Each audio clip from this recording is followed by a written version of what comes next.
vamos voltar aqui para um ponto que é sobre essa temática do vampirismo, né? E talvez hoje linkando com alguns pontos, algumas coisas relacionadas ao processo de espiritualidade, né? Como é que a gente linka a espiritualidade e vampirismo?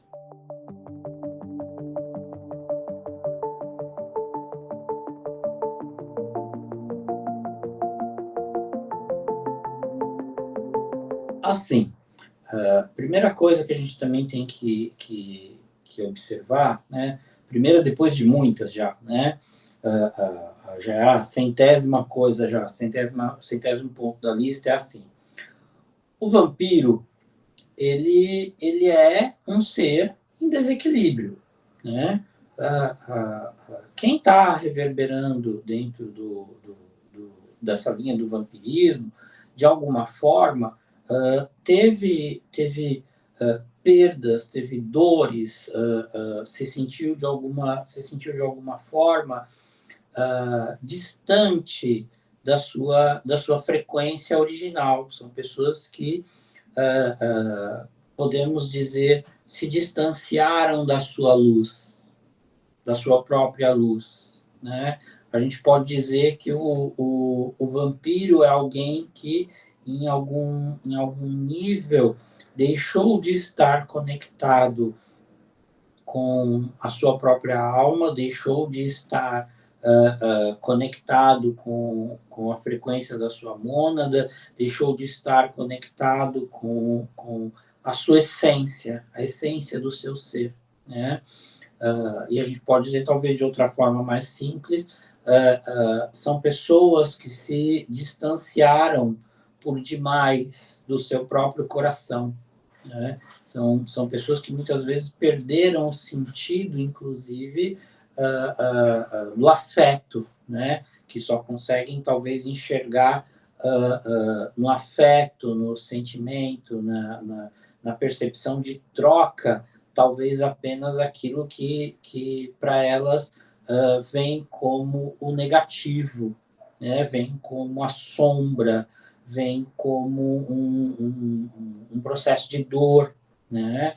Então, assim, elas deixam de estar conectados. Até quando a gente pensa no arquétipo do vampiro, o que é o vampiro? É o ser que ele anda, né, o Drácula, né, ele anda no escuro, ele não anda durante o dia, né? Por quê? Porque ele se acostumou tanto com a coisa da escuridão, ele teve um processo de perda, ele teve um processo digamos, de deturpação tão grande nessa conexão dele com a luz, que para ele agora olhar para a luz é uma coisa dolorosa, né? Para ele olhar para a luz é um processo de sacrifício, né? Ou é quase como reconhecer, podemos dizer, putz, eu não vivi, eu não fiz, eu não aproveitei tudo aquilo que a minha luz, né, poderia gerar. Eu não colhi frutos, eu não desenvolvi pensamentos e percepções. E essa pessoa, por conta disso, se torna um ser amargo, um ser excluído, um ser marginalizado, um ser no íntimo revoltado. Mesmo, né, até quando a gente pega muitas vezes a história do Drácula, ele parece um lorde, né? Tanto que é o Lorde Drácula, né? E você vê que é aquela figura imponente, né? Muitas vezes aquela figura que até determina um certo respeito, né? Socialmente falando. Porém, entretanto, no íntimo, é aquela pessoa, muitas vezes, amarga, deturpada, revoltada, inclusive, com a felicidade dos outros. Porque a própria história do Drácula é de um ser, né, frustrado, deturpado, de um ser amargurado, né, que perdeu lá o seu grande amor, né? Então, assim, e aí esse ser perdeu o seu grande amor, e por não conseguir mais encontrar o seu grande amor, é alguém que caminha nas sombras, é alguém que caminha na escuridão. Então, quando a gente para observar, quando a gente para pensar nisso, não quer dizer que essa pessoa não tenha espiritualidade, não quer dizer que essa pessoa não tenha conexão com o divino. O que aconteceu é que ela tem, e tem muita conexão com o divino. Só que é como se esse botãozinho foi desligado. É como se esse campo ele foi neutralizado. É como se as experiências, até no nível humano deste ser, fizeram com que essa pessoa parasse de fato de interagir com esse campo até de um certo bem-estar, porque são pessoas que muitas vezes sofreram tanto que elas param de sentir e começam a ter prazer em coisas negativas. Então, muitas vezes, elas têm prazer na dor do outro, elas têm prazer na frustração do outro, elas têm digamos, um sentimento de recompensa por perceber no outro uma fragilidade que, em outra época, elas também tiveram e que elas também vivenciaram. Então, o vampiro ele só está reproduzindo um padrão, um comportamento, um modus operandi, né, espiritualmente falando, desse contexto de sombras, né, que é algo que eles viveram e que acabam passando para frente ou que acabam, de alguma maneira, forçando a reprodução dessa experiência com outras pessoas. E aí, como já dito, né, eu mencionei isso outro dia sobre a neurologia, sobre os florais, enfim, de maneiras e perspectivas diferentes, mas o que ocorre é quando a gente pensa em termos de espiritualidade, quando uma pessoa se decepciona por demais, quando uma pessoa se frustra por demais, quando uma pessoa tem o seu coração, né, talvez aí abatido muitas vezes, né, flechado muitas vezes, machucado, vai fazer com que as pessoas se fechem, né? E é muito difícil nessa sociedade vigente onde nós estamos, onde há um excesso de vaidade, onde um excesso de orgulho, onde há meios de comunicação, moda e toda uma gama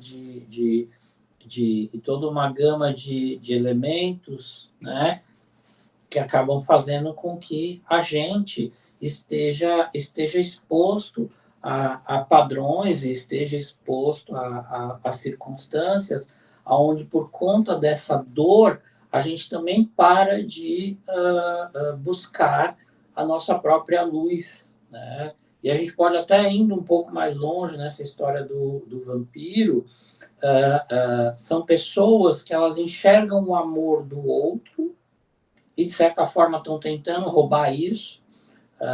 O sangue, né, na linguagem do corpo, é a nossa alegria. Né? O que o vampiro faz? O vampiro chupa sangue. Então, é como se o vampiro ele se alimenta da alegria dos outros. Mas porque ele não tem a própria alegria dele, né? Ele não consegue mais se identificar com aquilo que traz a satisfação e a alegria para ele. Então, quando a gente para observar isso, essas pessoas que têm esse comportamento, essas pessoas que têm esse padrão, elas simplesmente estão se colocando num nível de situação onde elas acham que os outros têm que viver a mesma função, né? Desse modo, o que acaba ocorrendo é que quem está ao redor, se não consegue perceber que o outro está vibrando esta sombra, acaba entrando em ressonância com o mergulho dessa mesma sombra. E essa escuridão, num dado momento, todos nós né, observamos. E só que aí entra naquele dito popular, né? Eu vou usar mais um dito popular aqui, né? Se você olhar para dentro do abismo, vai chegar uma hora que o abismo vai olhar para você. E o vampiro, ele é um tipo de abismo, porque ele é uma pessoa, é um ser, uma consciência que está vivendo dentro de um martírio, de uma escuridão. E quando a gente começa a sentir, a perceber, a olhar para aquilo, num dado momento aquilo olha para a gente.